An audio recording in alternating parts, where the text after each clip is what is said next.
जो प्रभु का भक्त है उसकी पहचान है, बहुत ध्यान से सुनना, महापुरुषों के वचन हैं। जो प्रभु का भक्त है उसकी पहचान है, वो नाम जप को अपना जीवन परम धन मानता है, इसलिए वो नाम जप रहित कभी एक मिनट नहीं हो सकता। भक्त वही है जो प्रभु के नाम को परम धन परम जीवन मानता है और हर समय ऐसे नाम जप में लगा रहता है जैसे संसारी पुरुष धन कमाने में। जो जितना भगवान नाम का संग्रह कर लेगा वो उतना ही उच्च भावना वाला बन जाएगा। भक्ति से क्या मिलता है जानते हो? भाव की ऊंचाई। बाजार में वस्तु का अगर भाव ना हो तो सड़ती रहती है, ऐसे ही भक्ति से भाव प्रकट होता है। भावहीन पुरुष सड़ता रहता है, नरकों में दुर्गति होती रहती है। अगर मनुष्य शरीर में भी है वो विविध प्रकार की दुर्वासनाओं से सड़ता रहता है, जलता रहता है। और भक्त भावोत्सवेन भजताम रस काम धेनु, भाव में डूबा आनंद मगन रहता है। ये भाव कहां से आता है? जितना नाम रूपी धन एकत्रित करोगे उतना ही महंगा भाव आपके अंदर आ जाएगा। बोले ये तो प्रिया प्रीतम की लीला में डूबे रहते हैं, भाव कहां पहुंचा दिया? अभी कहां है? काम भाव, क्रोध भाव, लोभ भाव, अभी तुम्हारा भाव गिर गया। भाव उठाओ तो बोले कहां है? बोले प्रिया प्रीतम के भाव में। बोले ये कहां है? बोले काम भाव में, क्रोध भाव में, लोभ भाव में। भाव ही सब कुछ है। भगवान को पुकार करके साक्षात सामने प्रकट करने की सामर्थ्य भाव में ही है। भाव पूरित टेर ही करती मुझे लाचार है, भाव बिन सुनी पुकारे मैं कभी सुनता नहीं। बात ध्यान करो, भाव सारा। और ये भाव कहां से आता है? पूज्य उड़िया बाबा कह रहे जो भक्त जितना अधिक नाम जप कर लेता है उतना ही बढ़िया भाव उसका बन जाता है। जो नाम कीर्तन पर विश्वास करता है कि नाम कीर्तन कर रहा हूं तो मेरे प्रभु यहीं बैठे सुन रहे हैं, भक्त का सदैव ऐसा भाव रहता है। मैं पद गायन कर रहा हूं, मेरी प्रिया लाल मुस्कुरा रहे हैं, वो सुन रहे हैं। बाणी श्री ध्रुवदास जी की सुन जोरी मुस्कात। अगर तुम्हें भाव नहीं आ रहा तो आचार्यों ने लिखा है कि जब 42 लीला गाई जाती है तो जोरी प्रिया प्रीतम परस्पर देखकर मुस्कुराते हैं और गायन और श्रवण करने वाले उपासकों पर कृपा करते हैं। जो सांसारिक पुस्तकों को, समाचार पत्र को और विलासिता भरी काम भरी बातों जिसमें लिखी हुई ऐसी पुस्तिकाओं को जो पढ़ते हैं वो कभी भक्त नहीं बन सकते।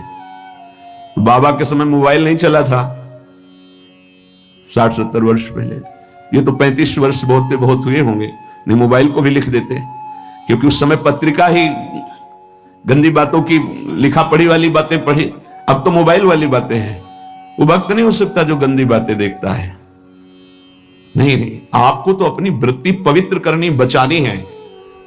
बहुत सावधानी की जरूरत है। एक छोटा सा बच्चा 13 वर्ष का एकांतिक में, बहुत सुलझा व्यक्तित्व, अवस्था 13 वर्ष की, व्यक्तित्व बहुत सुलझा। जब वो अपने संयम की बात तो उनका भाई मोबाइल तो नहीं रखते, उनका लैपटॉप रखते, तो उनका उसमें भी वही गलती होती है क्या? क्योंकि कभी हमने तो बोले हाँ सर्च करके वैसे किया जा सकता है, तो उनका फिर तो गलती होने की संभावना है। बोले हो चुकी गलती, आप संभाल लो। छोटे छोटे बच्चों में गलती कराने की सामर्थ्य इस मोबाइल लैपटॉप में है। भक्त वही है जिसको भगवान से भी अधिक संत महात्मा प्यारे लगे।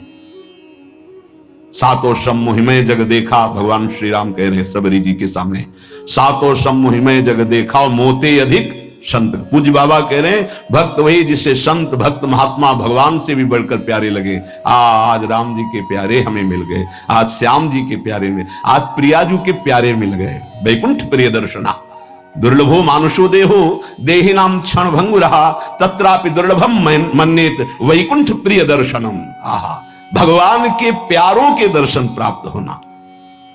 भक्त वही है जिसकी जिह्वा हर समय नाम जप में लगी रहती है और बातों के लिए वो मूक हो गई है। नारायण हरि भजन में पांचों न सुहाग, जो सच्चाई से मार्ग में चल रहा है उसको अच्छा ही नहीं लगता। विषय भोग, निद्रा, हंसी, जगत प्रीति, बहु बात नहीं अच्छा लगता। भक्त वही है जो अपने चित्त को सुरक्षित रखता है। लोग और सब बाहरी वस्तुओं को सुरक्षित रखने की चेष्टा करते हैं पर चित्त को गंदा कर देते हैं। गंदा चित्त, गलत चिंतन।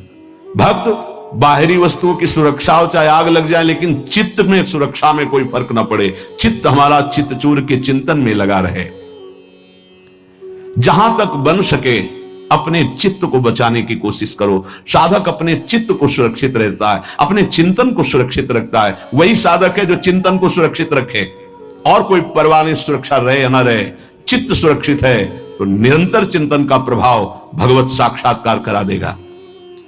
भक्त वही है जो प्रभु से केवल प्रभु को मांगता है। ध्यान दीजिए, भक्त वही है जो प्रभु से केवल प्रभु मांगता है कि आप चाहिए आप, हमें और कुछ नहीं चाहिए, बस आप मेरे हैं, मैं ऐसा मस्त रहूं, बस ये हमें चाहिए और कुछ नहीं। आपसे आप चाहिए, बस आपसे आपकी माया का कुछ नहीं चाहिए, आप चाहिए। भक्त वही है जो भारी विपत्ति काल में किसी भी व्यक्ति का सहारा न लेकर इष्ट के भरोसे रहता है। यह बहुत कठिन बात है। जब आपके अंदर कोई समस्या जागृत होती, विपत्ति जागृत होती, तो आपका मन कहां जाता है? प्रियाजू पे, या किसी व्यक्ति, किसी सलाहकार मित्र, यार हम बहुत समस्या में हैं, बहुत हमारा मन अशांत है। नहीं कहना। प्रभु की छवि लो और छाती से लगा के उनसे बात करो, हमारा चित्त बहुत अशांत है, प्यारे आप संभाल लो। या बाहरी कोई विपत्ति है तो आप बात करके देखो ना कभी, पर भाव नहीं है तो बताया नहीं। फिर वो भाव बिन सुनी पुकारे मैं कभी सुनता नहीं, इसीलिए नाम जप से भाव का जागरण होता है। भाव से यदि पुकारे तो हमने सेकंड में परिवर्तन होते हुए देखा। 1 सेकंड में परिस्थिति का परिवर्तन, 1 सेकंड में। भारी से भारी समस्या का समाधान जो ही प्रभु से प्रार्थना, उसका तत्काल परिणाम देखा है। एक मात्र भगवत चिंतन ही समस्त विपत्तियों के नाश का उपाय है। हरि स्मृति सर्व विपदि मोक्षणम। इसलिए कभी किसी से सहायता मत मांगो। अगर किसी और की सहायता मांगी तो द्रौपदी की तरह परेशान होना पड़ेगा। आखिरी में द्रौपदी जी ने ठीक जगह सहायता मांगी। हा गोविंद द्वारिका वासिन, तो यहां से वस्त्र हटा नहीं पाया 10,000 हाथियों का बल रखने वाला दुशासन। हम लोग बड़े कमजोर भक्त हैं। थोड़ी सी भी बात हो तो हम किसी का, अन्य का सहारा ले लेते हैं। माता पिता भाई बंधु रिश्ते नाते ठीक है ये, लेकिन सहारा सिर्फ इष्ट देव का। जरा इस शब्द पर देखिए, मेरी महारानी श्री राधा रानी, जाके बल में सबसों तोरी, लोक वेद कुल कानी। किया आपने, तोड़ा आपने। सबसों तोरी लोक वेद कुल कानी, तब असलियत में मेरी महारानी श्री राधा रानी। बाबा कह रहे हैं भक्त वही है जो भारी विपत्ति काल में किसी भी व्यक्ति की सहायता के लिए न देखे, केवल प्रभु की तरफ। अब वो क्या रूप रख करके आते हैं वो देखेंगे, लेकिन किसी अन्य आश्रय में ना आ जाए, नहीं तो हमारी भक्ति बाधित हो जाएगी। प्रहलाद जी ने किसी को पुकारा क्या? किसी भक्त के जीवन में देखो, किसी के पास गए क्या हाथ जोड़ के कि जमींदार या बादशाह या किसी, कि आप हमारा सहयोग कर दो? नहीं, प्रभु देखेंगे। और वो ऐसे अंतिम समय तक कोई सहयोग नहीं कि अगला कदम जाएगा ये गिरेगा, और उसी कदम पे प्रभु ऐसे बस आखिरी दम तक वो देखते कि शायद कोई अंदर से पुकार पड़े किसी और को। जब देखा कि बस वो पकड़, आप निहाल हो गया, विपत्ति नहीं अब संपत्ति घेरेगी, अब कोई तुझे परेशानी नहीं, मेरी कृपा संपत्ति तेरे को सदैव दुलार करती रहेगी। पूज्य बाबा कह रहे हैं भगवान का सच्चा भक्त वही है जो भगवान से अधिक किसी को नहीं मानता। जड़ चेतन मनुष्य पशु पक्षी लोक लोकांतर मानता है तो सबको भगवत में मानता है, भगवान से बढ़कर किसी को नहीं मानता। फिर तुम किसी को अपना या पराया कैसे कह सकते हो? जब तुम श्री भगवान के हो तो तुम्हारा अपना कौन है? जब तुम श्री भगवान के हो, सम्य भगवान है, तो पराया कौन है? ये सूक्ष्मता समझिए। तुम भगवान के भक्त होकर किसी और को अपना कहते हो या किसी को पराया कहते हो, तो अभी सही भक्ति नहीं आई। ना कोई अपना और ना कोई पराया। कबीरा खड़ा बाजार में सबसे पूछे खैर, ना काहू सो दोस्ती और ना काहू सो बैर। ना कोई अपना और ना कोई पराया। यदि तुम किसी को बुरा कहते हो और किसी को भला कहते हो तो तुम्हारे अंदर भक्ति कहां है? राग द्वेष युक्त हृदय भक्ति वाला हृदय थोड़ी होता है। इसलिए इसको मिटाओ और मिटाकर समान भाव लाओ, ना कोई अपना ना कोई पराया। प्राणी मात्र में भक्त का राग द्वेष नहीं होता। भक्त भगवान के साक्षात विग्रह में दर्शन करता है। यदि धातु या पाषाण की भावना है तो अभी वो भक्त नहीं हुआ है। साक्षात मेरे प्रभु हैं। सर्वव्यापी ईश्वर तो ज्ञानी जन भी कहते हैं। भक्त की महानता है और सर्वव्यापता का भाव तो गौड़ रहे, मुख्य भाव रहे साक्षात विराजमान प्रभु है। भक्त का भाव समिट जाता है, सर्वव्यापी भाव होने के बाद वो समिट जाता है।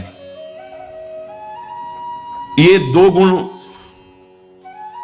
प्रधान रहते हैं और बहुत से गुण रहते हैं भक्त में, पर दो ये गुण प्रधान रहते हैं। पहला गुण होता है सहनशीलता। ये दो गुण प्रधान भक्त में देखे जाते हैं, और तो बहुत से गुण होते हैं। एक बार चर्चा हुई थी 33 गुण पीछे भी, पर ये प्रधान दो गुणों से परीक्षा होती है अपने हृदय की कि हृदय में भक्ति आई कि नहीं। हर बात को सह जाना। तास्तितिक्षस्व भारत, जितना सहनशील होगा उतना बड़ा वो भक्त बनेगा। जब कोई इस मार्ग में चलता है तो उसके सामने इस बात की परीक्षा आती है, तुम कितना सह सकते हो। जब आपको बुरा लगना ही बंद हो जाएगा तो आपको भगवान परमानंद प्रदान करेंगे। जब तक बुरा लगता है तब तक साधन करो और उस बुराई को सह जाओ। जो आपसे कोई गाली दे रहा है, अपमान कर रहा है, निंदा कर रहा है, या काम क्रोध लोभ कुछ भी, सह जाओ, चुप रहो, शांत रहो, सह जाओ। नहीं, किसी से कह देते हैं तो हृदय थोड़ा खाली हो जाता है, तो कहते हैं यहां नहीं होगा। रहीमन मन की मन व्यथा रखिए मन में गोए, ये दिव्य सिद्धांत है। कहू ते कछ दुख घटी हुई, कहने से दुख कम हो जाता है। पर काहि कहो यह जान न कोई, पर किससे कहूं इस बात को कौन जानेगा। तो रहीमन मन की मन व्यथा रखिए मन में गोए, सुनी ठलई है लोग सब बांट न ले है कोई। विनोद होने लगे, तुम्हारा मजाक बना देंगे लोग। सहनशील, बहुत गंभीर। वैसे भी साधुता की जब बातें आती तो सहनशील, आशय, उदार, धीरज सहित विवेकी, जहां देखो तहां तितिक्षवः पहला शब्द साधु के लक्षण का। यहां कह रहे हैं दो बातें भक्त की पहली पहचान। पहला, सहनशील कितना है। लोग उससे बुरा कहेंगे, उसकी हंसी उड़ाएंगे, उस पर कटाक्ष मारेंगे, उसका अपमान करेंगे, उसको छोड़ देने की धमकी देंगे, उसको लड़ने के लिए उत्साहित करेंगे। उसकी पराजय भी हो सकती है, पर वो शांत गंभीर, अपनी अंदर की वृत्ति को कभी विचलित ना होने दे, सह जाए। बहुत ध्यान देने की बात है। भजन करके उसे बचाना कठिन, बचा के पचाना कठिन। यह है भजन करना और उसको बचाना और उसको पचाना। आपको बुरा कहेंगे, पूज्य बाबा कह रहे, हंसी उड़ाएंगे, आपके कटाक्ष मारेंगे, बड़ा भजनानंदी बनता है, किसी से तो बात ही नहीं करता है, अपने को कुछ ज्यादा ही भगत समझते हैं क्या। ऐसे क्या क्या कटाक्ष करेंगे, आपको लड़ने के लिए उकसाएंगे, उत्साहित करेंगे कि आप लौट कर उनको जवाब दीजिए, लड़िए। वो ऐसा महसूस करवाएंगे कि आप हार गए, चुप हो गए, आप दब गए। चुप हो जाओ, हार जाओ, हरि को हरि नाम, मौन होकर चुपचाप सह जाओ। इस गुण से अध्यात्म की उन्नति बहुत जोर की होती है। सहिष्णु, सहनशीलता, तितिक्षा, इनको एक ही शब्द के पर्यायवाची है। सहित सहित बाढ़े भगत गृह तन गुरहित गार, सेवक जी महाराज कहते हैं। और जिसके अंदर सहनशीलता नहीं है तो वो केवल परमार्थ का आडंबर करेगा, स्वप्न में भी आध्यात्मिक उन्नति नहीं हो सकती। जागृत की तो बात जाने दो, पकड़ लीजिए। सबसे पहला लक्षण सहन करना। ये आप संकल्प कर ले कि जीवन में सब कुछ सहन करना है मुझे। जो सह गया सो साधु, जो टूट गया वो विषयी। यही बात हमको एक शराबी ने समझाई थी ब्रह्मावर्त बिठूर में। ए देखो तिल तिल ये छवि काटी गई, तो आज भगवान बन के पूज रही। ए बच्चा टूटना नहीं। क्या भगवान का बाहरी स्वरूप था। वो बाहरी तो ऐसे मदिरापान की एक लीला करते हुए दिखाए, लेकिन जब उपदेश मिला तो प्रणाम करके अंदर सोचा भगवान न जाने किस रूप में। और वो शब्द जीवन में नहीं भूला। खास बात होती कि जैसे ऐसे कोई बोल रहा है तो वो शब्द जीवन में नहीं बोला, ये टूटना नहीं, टूटना नहीं, कैसी भी परिस्थिति हो टूटना नहीं। यहां भी कह रहे जो सहिष्णु नहीं, सहनशील नहीं, वो आध्यात्मिक उन्नति जागृत की तो बात जाने दो, स्वप्न में भी नहीं होगी। कुछ नहीं हाथ लगता, आडंबर केवल रहता है। अतः भक्त को अधिक से अधिक नाम जप के द्वारा यह शक्ति बढ़ानी चाहिए सहन करने की। कितना भी कुछ भी अंदर कोई विकार, मनोवेग, वाणी वेग, उदर वेग, जनेन्द्रीय वेग, कोई भी वेग, सब चुपचाप सह जाओ। ये मार्ग है सहन करने का, सहन करने का। भगवत प्राप्ति का जो मार्ग है वो सहन करने का मार्ग है। शांत, अपने मन की बात किसी से भी मत कहो, कहो तो केवल प्रभु से कहो अगर कहना ही है, नहीं तो कहने की जरूरत नहीं, वो देख रहे हैं, उन्हीं का विधान रचा हुआ है, उनसे क्या कहना। वो भोरी सखी का एक पद में है ना, दिल दे करके दिल की सुख दुख की बातें क्या कहना, जब दिल ही दे दिया तो क्या सुख दुख की बातें कहना। पहला तो ये हुआ सहिष्णु, सहनशीलता, और दूसरा नाम जप। ये दो से भक्त की पहचान, दो चीजें। निरंतर नाम जप हो रहा है कि नहीं, हर प्रकार के आक्रमण को आप सह रहे हैं कि नहीं, बस यही भक्ति की पहचान। और तो सब लक्षण आ ही जाते हैं। नाम में जितनी अधिक शक्ति है उतना कोई वर्णन ही नहीं कर सकता। इतनी अधिक अचिंत शक्ति नाम में है। नाम में जितना मन लगाओगे तो तुम्हारा मन निर्मल और तुम्हारा बल बढ़ता जाएगा और वो निर्बल होता जाएगा। दोनों बात समझ लो, मन निर्मल और निर्बल। निर्बल तुम्हारे अधीन। अभी क्या है, मन बलवान और हम उसके अधीन हैं, और मन मलिन तो हमको संसार में फंसा रहा है। नाम में जितना आपका भाव बनता जाएगा, श्रद्धा विश्वास बनता जाएगा, उतनी ही तुम नजदीक प्रभु के पहुंचते जाओगे। भजन करना कठिन, करके बचाना कठिन, पचाना एक सूत्र केवल, सब कुछ सहन करना है जीवन में। भूख प्यास, गर्मी सर्दी, मान अपमान, निंदा स्तुति, सब सहन करना, चुप शांत एकदम अंदर, और नाम जप। बस ये दो बहुत जोर की बात बाबा ने बताई कि सहनशीलता और नाम जप ये प्रधान दो गुण हैं जिससे भक्त की पहचान होती। तो हम अंदर अपने करें, दूसरों पे नहीं, अपने अंदर कितना नाम जप कर रहा हूं, कितना सहनशील है। जब नई नई अवस्था में साधन में आए थे तो ये मनाते थे कि कोई अपमान करे, देखे कैसा लगेगा। कोई अपमान करे तो फिर भगवान ने बड़ी कृपा की, बहुत अच्छे अच्छे शब्दों के स्वागत हुए, तो हृदय में भी अब कैसा लग रहा है। एक समय ऐसे सीधे गंगा के किनारे जा रहे तो सामने से बड़ी गालियां और बड़े कटु वाक्य, ऐसे वैसे क्या क्या बातें, शांत एकदम चुप। कैसा लगा। मांगते थे कि प्रभु कभी अपमान हो तो कैसा लगेगा, कैसा लगा, शांत मन, हाँ चलो ठीक है आगे चलो। भगवान कृपा करके देते हैं। संत जन इसी से समझते कि हमारे ऊपर कितनी कृपा है। जब हमारा कोई अपमान करे हमें गुस्सा ना आवे, कोई विकार हमारे अंदर आवे, गलत चेष्टा ना हो, उसको सह गए, तब तक बड़ी कृपा श्री भगवान की हमारे ऊपर है। संसार का चिंतन तो सारी दुनिया करती है, यदि भक्त भी संसार का चिंतन है तो किस बात का भक्त है। अगर दो चीजें लानी है, सहनशीलता और निरंतर भजन, तो ये 6 साधन हैं, ये 2 महान सद्गुण प्राप्ति के। भक्त के 2 महान सद्गुण, सहनशीलता और निरंतर नाम जप। अगर ये बात तुम्हें लानी है तो ये 6 साधन पूज्यपाद उड़िया बाबा जी महाराज बता रहे हैं। पहला, हल्का भोजन। पहला प्रहार भोजन पर किया है, और सच्ची बात है, आप लोग भी अनुभव किए होंगे अगर भजन में चित्तवृत्ति लगाए हैं। पेट में वजन ज्यादा, वजन कम। देख लो, आप खुद देख लो। हल्का भोजन, इतना हल्का कि आप भोजन पाकर बैठे हैं और आपको महसूस ना हो कि आपके पेट में वजन है, इतना भोजन पाया। होता है जैसे 5 रोटी पाने की आपके पेट में क्षमता है तो 3 पाइए, 5 पाने की क्षमता और 7 पा गए, तब तो फिर 7.5 शनिचर आ ही जाएगा बुद्धि में, नहीं आ जाएगा। बिल्कुल प्रमाद आ जाता है, पक्का प्रमाद आ जाता है। धन्यवाद है उन उपासकों को जो एक दिनचर्या में रहते हैं। हाँ ठीक है, 1 चम्मच खीर डाल दीजिए, 1 पीस से डाल, बस दोबारा हमसे मत पूछना, बस वो अपनी निष्ठा में रहते हैं। ये आहार विहार ही भजन में सबसे ज्यादा सहयोगी है और बाधक भी है। हल्का भोजन लिख रहे हैं बाबा। हल्का भोजन मतलब सुपाच्य भोजन और आधा पेट भोजन। एक दिन चर्चा हुई थी, अगर याद हो पीछे, 400 ग्राम अन्न में 24 घंटे में बहुत स्वस्थ शरीर रह सकता है। केवल रसेंद्री फंसाए है, रसेंद्री। हमें लगता है कि अगर हमें जीवन उत्साहित और बहुत सात्विक रखना है तो हल्का भोजन,